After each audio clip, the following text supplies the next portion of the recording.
Enfin, de l'obéir. Obligatoirement de faire quoi? De vous appliquer. Ne venez pas nous impressionner que tu as eu la parole de Dieu. Ne venez pas nous impressionner que tu connais la Bible. Au-delà de l'activité que tu peux faire, nous avons besoin des œuvres. Tu te lèves pour nous dire que tu as lu la Bible, une mise que la fin nous acclame. C'est l'une des choses importantes qu'on a besoin de voir la lecture palpable. Ta vie transformée. Josué, ce matin, nous exhorte comme on a l'habitude de le faire. Verset 8, chapitre 1. Et soin de répéter sans cesse les paroles de ces livres, de la loi. Médite-les jour et nuit, afin d'obéir et d'appliquer tout ce qui est écrit. Car c'est alors que tu auras du succès dans tes entreprises. Alors que tu resteras. Amen. Prenez rapidement Psaume chapitre 119, versets 105.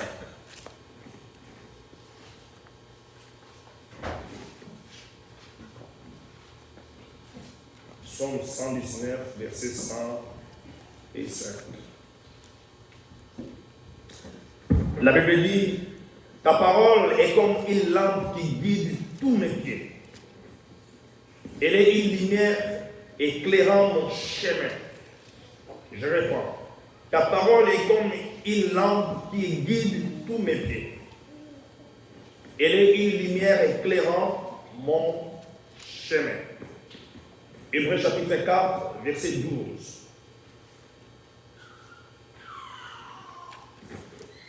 Hébreux 4, verset 12.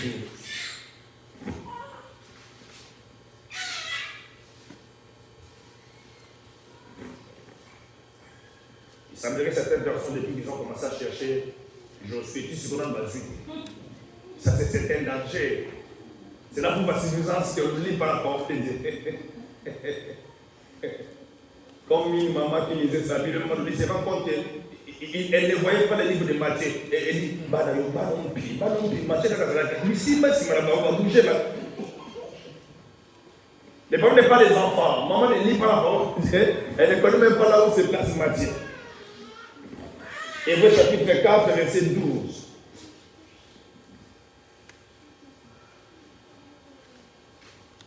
Verset 12. Car la parole de Dieu est vivante et efficace, et le plus tranchante que toute épée à double tranchant, et pénétrant jusqu'au plus profond des lettres, jusqu'à atteindre âme et esprit, jointure et moelle. Elle juge les dispositions et les pensées du cœur. Amen. J'aime la dernière partie. La parole de Dieu juge quoi? La disposition est quoi? Et la pensée ou les pensées du cœur. Cette parole est capable de dire ce que tu veux faire là, c'est le péché. Et ne le fais pas. Parce que la vie des fois, lorsque nous sommes face aux propositions du péché, nous sommes tous au côté de la même. On cherche à négocier.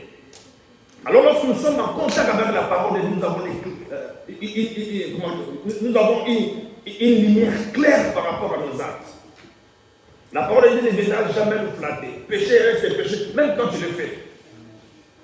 Il ne viendra pas avec le corps de la physique ou carreau massinga. Non, il te dira ce que tu veux faire là, c'est le péché. Même quand tu vas le faire, ça c'est le péché. Pendant que toi tu seras en train de négocier, la parole de Dieu reste intacte. Amen.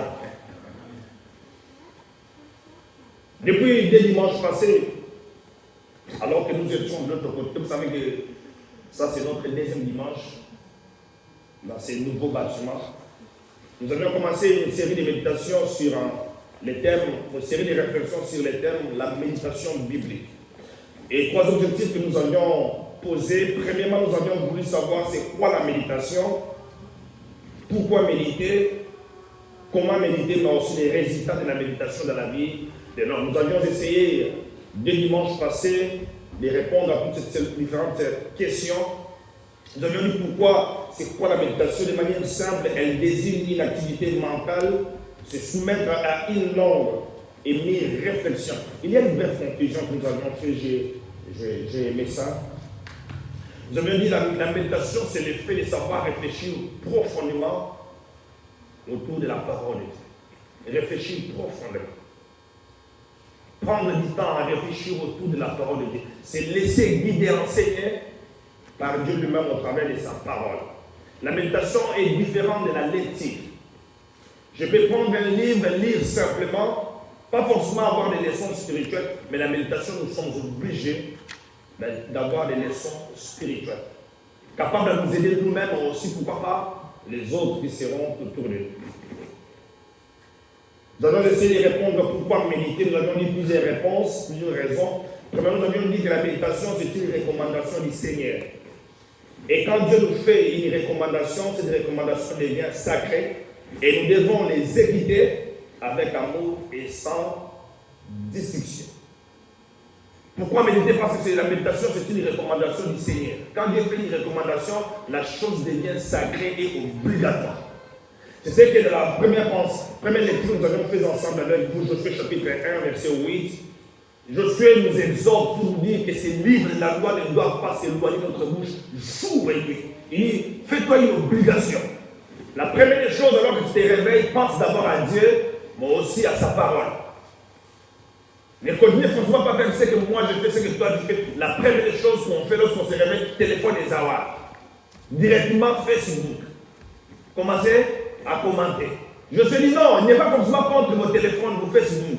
Mais il dit ce qui est vrai, ce qui est primordial d'abord, votre connexion avec Dieu. Et la conclusion, il a dit, méditez-les jour et nuit. L'immotion zabe. Tu te réveilles, la première des choses, Dieu.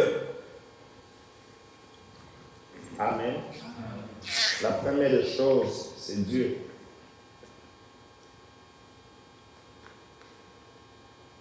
Quelqu'un dit, tu peux avoir la pensée, le désir de dormir, mais le courage de se réveiller ne viendra jamais de toi. Ça, c'est la grâce de Dieu. Tu te réveilles, la première des choses, rends grâce. Et prends ta Bible et lis. Pourquoi méditer? Méditation, nous méditons parce que la méditation, c'est une recommandation du Seigneur. Parce que c'est une recommandation, c'est quelque chose qui est sacré. Nous devions, n'est-ce pas, obligatoirement le faire avec amour et sans discussion. Deuxième raison, nous avions dit pourquoi méditer. Nous méditons parce qu'avant tout, la méditation, c'est une nourriture spirituelle. Elle nous aide à se nourrir spirituellement. Ça va prendre soin de l'homme intérieur. Amen. La méditation nous aide à se nourrir spirituellement, à être fort, savoir capable de faire face au péché, aux tentations dans certaines circonstances de la vie. La méditation nous rend fort, elle te rend stable. Face aux tentations du péché, tu seras surpris d'être épargné et sans regret. Quelqu'un dit, lorsque tu échappes à un péché, tu commences à regretter, c'est un danger. Combien de fois n'avons-nous pas échappé au péché, regretter, on a raté le ce n'est un problème. Par contre, lorsque tu échappes au péché, tu te rends compte que tu es victorieux. De plus en plus, c'est comme ce matin grave. Amen.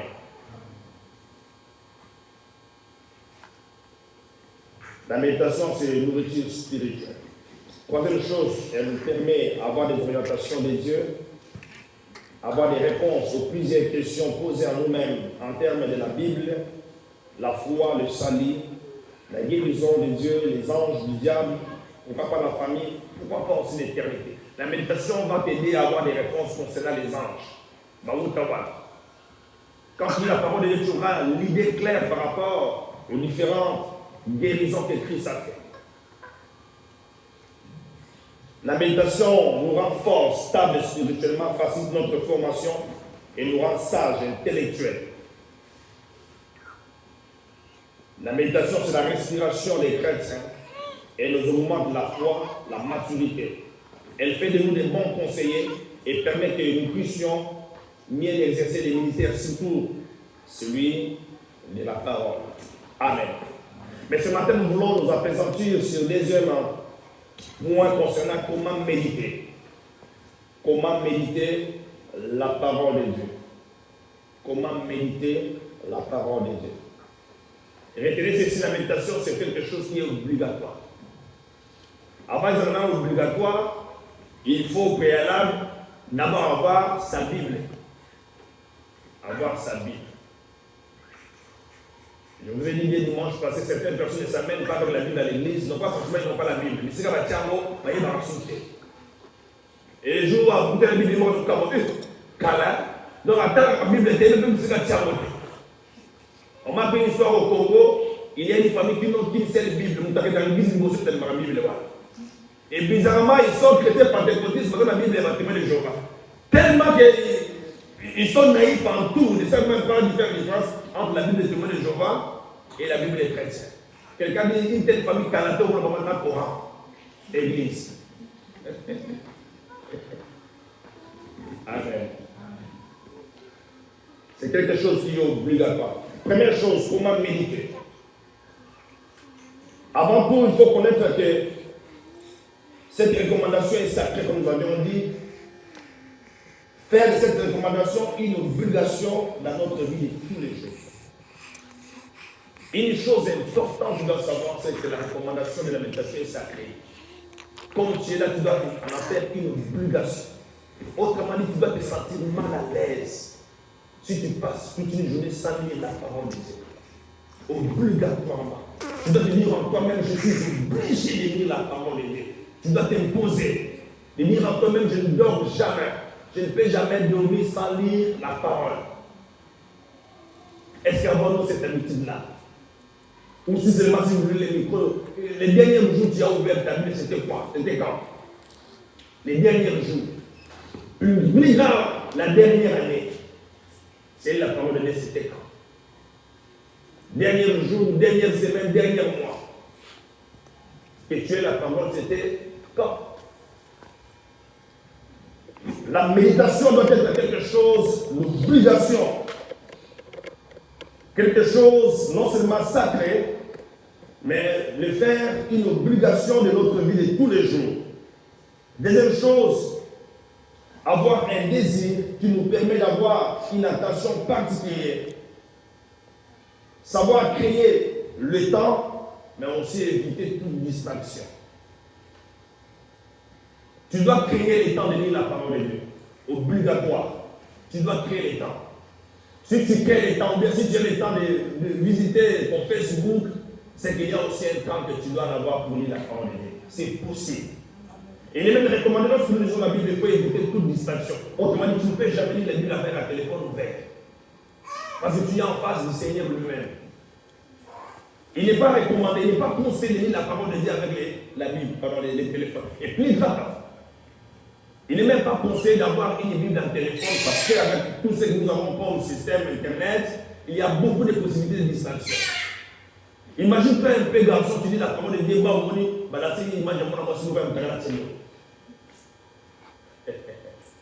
les idées peuvent aussi sortir. Quelqu'un dit amen. Pendant que tu lis la Bible dans le téléphone, quelqu'un t'envoie un message. Surtout avec les messages, obligatoirement tu dois voir. Ça va forcément t'apporter de la distraction. Et certains psychologues chrétiens disent que la lecture de Bible en téléphone, ou pas moi, avec les iPads, l'homme n'a forcément pas la facilité de retenir. Semblerait-il qu'avec la Bible dans papier, c'est plus facile de retenir les versets bibliques. Moins de distractions, mais aussi la possibilité de retenir les versets bibliques. Et ces psychologues chrétiens nous encouragent de lire souvent, ou d'utiliser souvent des Bibles en papier et des Bibles en téléphone ou des Bibles en tablette. Savoir créer les temps, provoquer les désirs, et pendant que tu le fais, éviter toute distraction. Fixer un temps approprié ou créer son temps, de préférence les matins et les soirs. Dans la pensée de Josué ne dit pas que non, lis la parole de Dieu les matins, non, les matins et les soirs. Avant de sortir, il est important de lire la parole de Dieu, mais aussi avant de dormir. Je vous ai toujours dit que la dernière pensée qui t'amène au sommeil peut provoquer des songes positifs ou négatifs. Les dernières images qui t'amènent au sommeil peuvent aussi provoquer des songes positifs ou négatifs. Tu as trop lu, vu, film et rameau. Tout à fait normal pendant que vous allez là-bas, la minute. qui n'a rien à voir avec les sorciers, les dernières images que tu es allé avec ça. Donc, vous pouvez les conseiller pour nous, étant que chrétiens, de ne pas dormir sans lire la parole de Dieu. C'est plus facile que le Seigneur puisse te parler. C'est plus facile. Quelqu'un dit c'est plus facile. Certainement, il y a certaines personnes qui doivent avec des chansons mondaines à tirer Alain, c'est grave. Savoir créer les temps. Fixer son temps approprié, de préférence le matin ou le soir. Ça veut dire aussi important de créer les moments de retraite de méditation de la parole de Dieu. Où tu te dis, au-delà de la prière, c'est temps de 3 jours que je vais prendre, c'est juste pour lire la parole de Dieu. Tu peux aussi créer un moment de retraite pour la lecture. Est-ce qu'on peut le faire? Comme ça va le faire, la lecture, la Bible malade. Troisième chose, comment méditer? De préférence, avoir 2 ou quelques différentes versions de la Bible, accompagnées d'un dictionnaire biblique ou encore d'un dictionnaire français. Lorsque vous mettez la parole de Dieu, il est conseillé d'avoir au moins 2 versions de la Bible. Tu peux avoir Louis II, mais aussi peut-être le Semeur. 2 versions de la Bible. Mais il est même allé plus loin pour nous encourager, si possible, d'avoir un dictionnaire biblique, peut-être aussi un dictionnaire français. Parce qu'il y a certains termes que la Bible utilise, il nous est important de connaître leur signification. Amen. Vous allez vous rendre compte que tout ceci ne demande forcément pas qu'on soit agité, qu'on soit posé. On ne doit pas lire la Bible tout à l'état debout. Comme nous avons tantôt dit, il faut éviter toute distraction. C'est possible t'enfermer dans ta chambre, fermez-la bien. Tu es parent, serve les enfants pour qu'ils ne viennent pas te déranger pendant que tu es en train de lire la Bible. Et bizarrement, tu ne dois pas lire la parole de Dieu alors que tu es face à la télévision. C'est un danger. C'est toute une distraction. Vouloir mentir sa psychologie, bien sa conscience. Amen.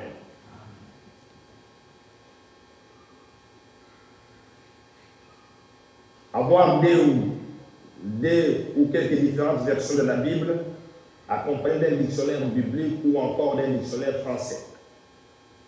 Savoir vous placer dans un endroit calme, comme l'a dit, sans distraction et si possible, méditer en groupe. Tu peux méditer seul, tu peux aussi méditer en groupe. Avec les systèmes, les connexions aujourd'hui, tu peux aussi méditer en groupe avec les autres dans le téléphone. Vous faites un groupe de méditation. Pendant un temps, vous fixez-vous, on s'en va chaque mercredi, bien chaque jour, le soir. Nous sommes en groupe de 2-3 personnes. Vous pouvez aussi méditer en groupe. Vous choisissez un passage biblique. Moi, je suis dans ma maison, l'autre est chez nous dans la maison. À partir de nos moyens de communication, pour aussi méditer en groupe. D'abord, c'est encore plus mieux. Ce que je comprends, je peux partager avec toi. Ce que tu comprends, tu peux partager avec moi. De plus en plus, notre connaissance va s'élargir. Quelqu'un dit Amen. De la même manière que nous partageons certains sujets en groupe, on peut aussi avoir le système de partager, de méditer en groupe. Autre chose, il est dit lorsque vous méditez, de ne pas oublier votre bloc-notes. Il faut avoir obligatoirement un cahier quelque part. S'il y a 2 versions de la Bible, s'il y a un dictionnaire, tu as aussi un cahier. Le cahier va te servir, n'est-ce pas, de noter toutes les leçons spirituelles que le Saint-Esprit va enseigner tout au long de ta méditation. Il est important, dirais-je, obligé, de ne pas manquer un cahier de méditation. Et bizarrement, si seulement si à l'église on s'amène 100 Bibles et 100 cahiers, est-ce qu'à la maison on peut avoir les cahiers de méditation? Pas forcément. Si toi-même tu n'as même pas la Bible, et gravement tu n'as même pas un cahier où tu es écrit, comment tu peux avoir un cahier de la méditation? Il nous est conseillé d'avoir notre bloc-notes de méditation alors que nous sommes en train de lire la parole de Dieu. Quatrième chose, notez que nous avons 2 sortes de méditation. Première méditation, c'est une méditation systématique. Et deuxième méditation non systématique. La méditation systématique, c'est quand on choisit un livre de la Bible, allant du chapitre 1er jusqu'au dernier. Ça, c'est la méditation systématique. Tu te dis en toi-même, je vais méditer les livres de jeunesse. Tous ces 2 semaines, tous ces mois, je vais méditer les livres de la jeunesse. Partant du premier chapitre jusqu'au dernier chapitre. C'est ce que nous appelons la méditation systématique. D'abord, c'est premier encore. Connaître qui a écrit ces livres, dans quelles circonstances, et avoir des leçons spirituelles dans chaque chapitre. Ça vous rend fort et mature. Très sage. Alléluia. Il est conseillé, si possible, que nous ayons ces systèmes de méditation systématique, où tu te donnes la peine de lire chaque chapitre de la Bible. Sans oublier, comme je l'ai dit tantôt, si possible, avoir des versions de la Bible, un dictionnaire, mais aussi son bloc-notes. Et la méditation non systématique, c'est quand on choisit les différents passages chaque jour. Il est plus conseillé de faire la méditation systématique. C'est encore plus bien. Dirais-je, nous voulons vous conseiller à ça. Je te dis en toi-même, c'est moi les janvier, c'est moi les mars, je vais me donner la peine de lire les livres, le livre de Matthieu, partant du premier chapitre jusqu'au dernier. Chaque jour, tu donnes la peine de lire mon savoir. Pendant au moins 1 mois, tu sais un peu diviser les différents chapitres des livres par rapport au jour du mois. Chaque jour, je peux lire au moins 2 ou 3 chapitres. Non seulement vouloir nous impressionner, mais être capable et s'assurer vraiment que Dieu me parle en lisant ces livres. Quelqu'un peut lire Amen. Mais pour vous qui aimeriez faire une méditation non systématique, il y a certains on appelle ça comment? Nos amis de la Ligue pour lecture de la Bible nous aident. Il y a des lecteurs de la Bible où il y a des communautés chrétiennes qui nous facilitent, et ce sont des meilleures choses. Ils nous facilitent comment lire tout un Bible pendant une année. Tu peux en avoir, et chaque jour, ça va t'appliquer à cette différente répartition. Et voici quelques questions que nous pouvons nous poser alors que nous sommes en train de lire la Bible, alors que tu es en train de méditer. Est-ce que ça passe quand même? Avoir des versions de la Bible, de créer un temps, te placer dans un endroit calme et éviter toute distraction, avoir ton bloc-notes, si possible choisir un chapitre, peut-être aussi chaque jour choisir un passage biblique. Mais voici quelques questions que nous pouvons nous poser alors que nous sommes en train de méditer la parole de Dieu. La première question que nous pouvons nous poser, c'est de savoir de quoi s'agit-il dans ces passages. De quoi s'agit-il? Après avoir lu un passage, pose-toi la question de quoi s'agit-il. Ezalini, Makambo dans tout le temps, Ezalini, c'est la première question. Quelqu'un dit Amen. Ne lis pas la Bible comme un journal. Tu lis la parole de Dieu, de préférence 2 ou 3 fois. Les mêmes versets. Tu te rassures du moins que tu as une compréhension globale et commence à te poser toute une série de questions. Première chose, de quoi s'agit-il? Dans cette question, ou bien bon, cette question permet à l'homme de savoir les pourquoi ou la raison de ces passages. En même temps, savoir même la nature du passage. De quoi s'agit-il? Cette question va te permettre de savoir est-ce que la lecture que je vais faire est une histoire, un simple conseil à Dieu pour son peuple, une exhortation, est-ce un entretien ou un simple discours? La question que tu vas te poser après avoir lu la parole de Dieu va t'orienter. Ce que tu viens de lire est une histoire. Si c'est une histoire, tu seras convenu que non conscient que c'est une histoire. Ce que je vais te lire, c'est un conseil de Dieu à son peuple, une exhortation. Ce que je vais te lire, c'est juste un entretien simple ou un conseil ou un discours. Deuxième chose comme question que tu dois te poser alors que tu lis la parole de Dieu, de qui parle-t-il? Mazolo Belamanal. De quoi s'agit-il? Mais de qui parle-t-il?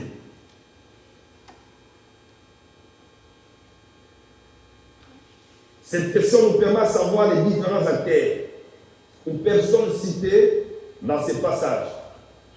Et si possible, de connaître les acteurs ou l'acteur principal.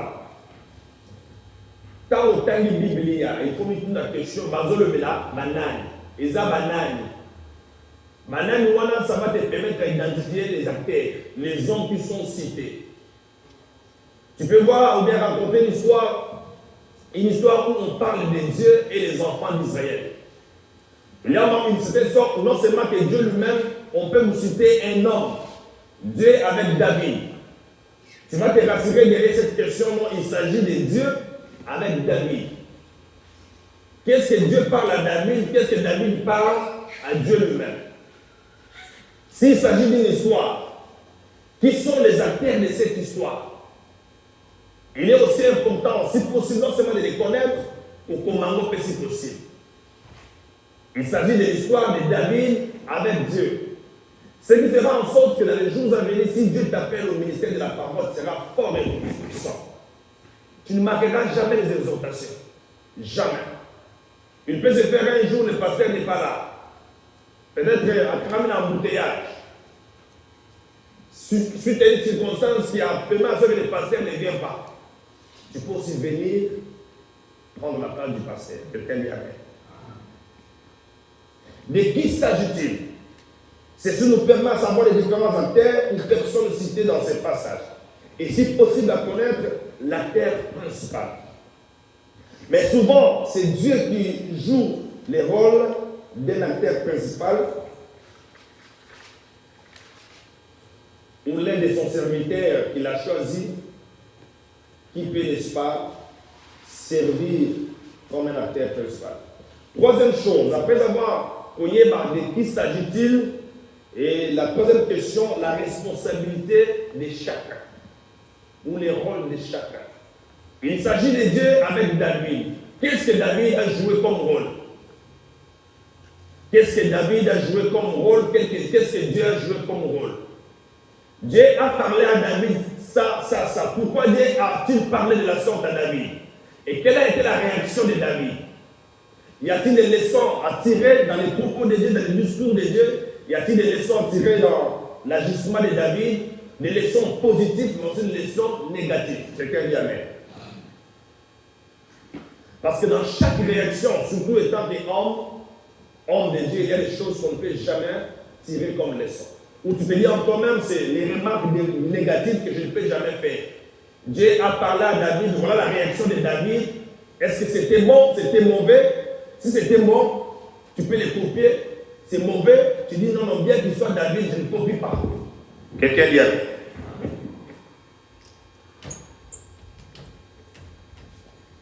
La responsabilité de chaque acteur, ou bien encore les rôles de chaque acteur. Quatrième question qu'on peut se poser alors que nous sommes en train de méditer, où se passe-t-il cette histoire? Où se passe-t-il cet événement? Ceci nous permet de connaître l'espace géographique. Dieu parle à David, il parle à David où? Je suis en train de méditer le combat de David avec Goliath. Mais il est aussi important de savoir que les combats, qu'est-ce qui s'est passé où? L'espace géographique. Moïse rencontre le Seigneur, mais c'était où? C'est aussi la question que tu veux te poser. Où se passe-t-il cette histoire? Où se passe-t-il cette scène? Ça va te permettre de connaître l'espace géographique de l'événement. Cinquième chose, vouloir savoir s'il y a des leçons à tirer. Leçons positives ou les leçons négatives. Notez que dans la Bible, nous n'avons pas seulement des leçons spirituelles, mais aussi des leçons sociales, sanitaires, familiales, voire même financières, que nous devons suivre. C'est lorsque tu lis la parole de Dieu, tu dois être sensible. Chaque leçon que nous récoltons derrière un passage n'est pas forcément spirituel. Dieu peut aussi t'orienter par rapport à une leçon sanitaire. Dieu peut t'orienter à une leçon familiale. Et savoir catégoriser toutes ces choses. Ce que je viens de lire, eh bien, m'encourage, n'est-ce pas, à appliquer ces choses dans le domaine familial. Ce que je viens de lire m'encourage à appliquer ces choses dans le domaine de ma vie chrétienne. Ce que je viens de lire ça permet que je puisse appliquer ces choses dans la vie, pas moi ici identique. Du reste, la Bible nous parle de toutes sortes de rien. Il est important d'être sensible. Et comment appliquer ces choses dans chaque domaine de la parole de Dieu, comme dit la parole de Dieu dans Josué chapitre 1er, qui peut nous lire ça rapidement, verset 8.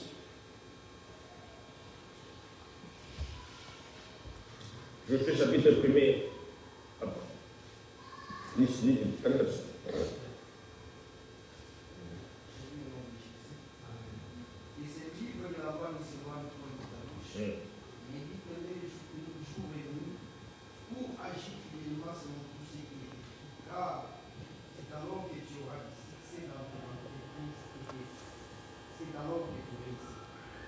Médite les jours et nuits et savoir appliquer dans les domaines où le Seigneur t'a orienté. Jour et nuit, tu médites et en rapport avec toutes ces différentes séries de questions, tu sauras où placer les conseils de Dieu dans les domaines de la vie. Où se passe. Cinquième question que nous avons posée, on doit se poser avant que nous sommes en train de lire la parole de Dieu. Y a-t-il des leçons spirituelles à tirer? Cette question permet à celui qui médite de savoir ce que Dieu nous apprend. Y a-t-il des choses à abandonner ou à laisser? Y a-t-il une orientation spéciale que Dieu m'oriente? Est-ce dans la vie de tous ces acteurs cités, y a-t-il quelqu'un qui est un bon exemple? Mais il est aussi conseillé de commencer par la prière et de terminer par la prière. Est-ce qu'on peut dire amen? Avant toute chose, commence par la prière et termine aussi par la prière. Tu prends la Bible, tu ouvres, tu t'abandonnes entre la main de Dieu. Seigneur, parle-moi. Et tu lis ta parole, la Bible, très calmement, sans précipitation. Il est conseillé au minimum, si tu prends un peu de temps, un temps maigre, au minimum 45 minutes, tu peux faire une très bonne méditation. Mais on a besoin d'aller même au-delà. Tu n'as forcément pas le temps, crée le minimum de temps, au moins 45 minutes, en train de lire la parole de Dieu et de méditer. Tu vas te rendre compte de plus en plus, tu vas être costaud dans la foi. Tu vas être grand. Et personne ne viendra t'influencer. Et non seulement ça, tu ne manqueras jamais des choses à dire au Seigneur pendant tes moments de prière personnelle. Tu ne connaîtras jamais des ruptures de mots. Tu seras un chrétien de canvas. Quand tu te mets à adorer le Seigneur, dans ta bouche ne fera couler les paroles de la Bible. Le Saint-Esprit va t'inspirer les choses que tu as lues en rapport avec ta propre vie. Et subitement, tu seras une femme, un homme de foi, alors que tu confesses la parole dans ta bouche. Bizarrement, tu peux aussi vivre les miracles pendant l'adoration, bien tes temps de prière personnelle. Tu ne manqueras jamais les choses. Tu ne seras forcément pas comme nous autres les chrétiens, au lieu que tu répètes ce qu'il a dit. Alors, béni. Peut-être qu'il parle des choses partant de son expérience personnelle avec Dieu. La méditation fera en sorte qu'il soit fort, gosto, sensible à l'écoute de la parole de Dieu. Quelqu'un dit Amen. Et puis maintenant, c'est que même qui sont aussi guéris.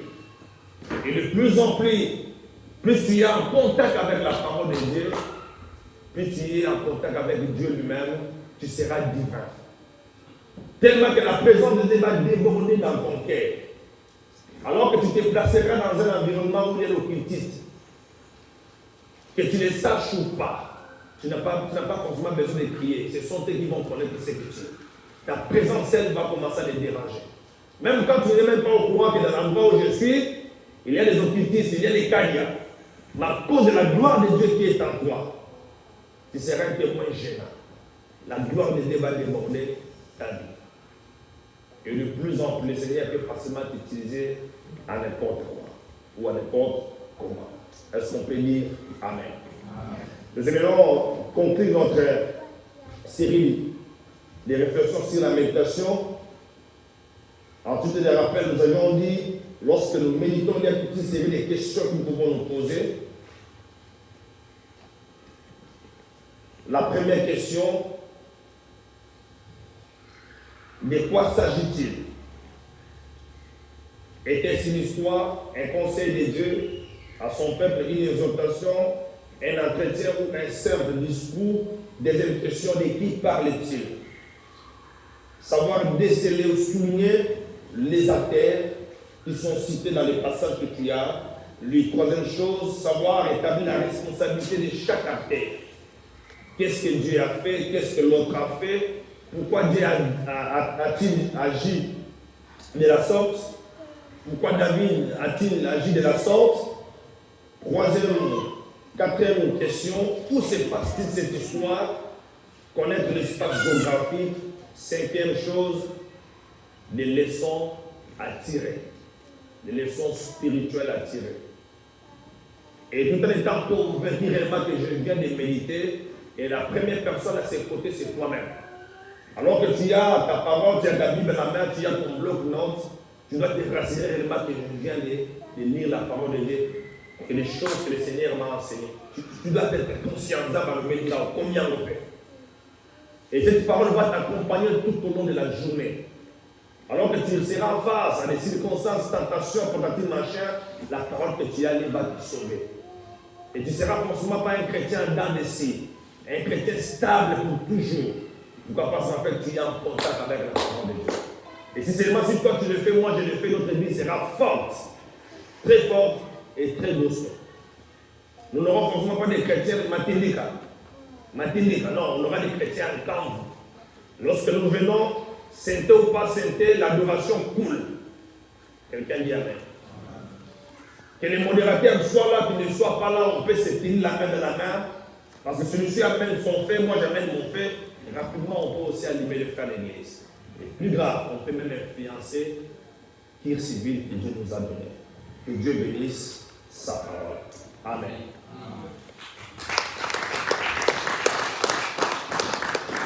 Nous sommes debout, s'il vous plaît, nous sommes debout.